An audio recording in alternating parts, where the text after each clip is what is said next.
Sarah Knafo, vous entendez les arguments en plateau de dire pour un médecin, pour un avocat, c'est exactement la même chose. À partir du moment où on fait une erreur, on ne peut plus exercer son métier. Est-ce qu'il faut un statut particulier pour le politique? C'est ça que vous êtes en train de nous dire? Moi, c'est juste une question que je pose.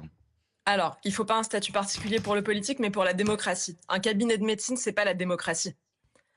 Le peuple qui choisit ses représentants, c'est inscrit dans notre constitution. Ensuite, j'entendais Monsieur Geoffrin, on est ravis d'apprendre que la Suisse est donc un pays d'extrême droite.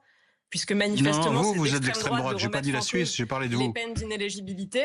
Donc la Suisse est une démocratie d'extrême droite puisqu'elle a décidé en 2007 de supprimer les peines d'inéligibilité. Moi, je pense pas du tout. Je pense que M. Geoffrin déteste la démocratie, que M. Geoffrin a peur du peuple français. C'est d'ailleurs la raison pour laquelle vous avez participé parmi les premiers à ce barrage contre le peuple français. Et d'ailleurs, c'est ce que vous faites depuis des années quand vous étiez à la tête de Libération et on vous voit aujourd'hui sur tous les plateaux éructer contre les choix des Français. C'est ça qui vous dérange. C'est le peuple français que vous jugez d'extrême droite. Madame, c'est le peuple français qui a voté contre vous. Vous avez toujours perdu les élections et vous vous êtes fait écraser cette fois-ci.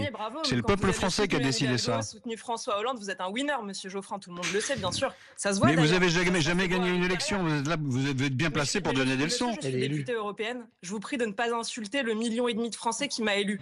Mais manifestement, vous avez un problème avec la démocratie et vous le prouvez une fois de plus. C'est bien connu. Donc moi, ce que je vous dis, c'est qu'il faut faire confiance au peuple français. Si le peuple français veut sanctionner quelqu'un, s'il estime, comme vous le dites, que Marine Le Pen, vous dites, c'est une corrompue, etc., c'est ce à quoi vous comparez Marine Le Pen. Elle a violé des règles. Si vous l'estimez, eh ben faites confiance aux Français.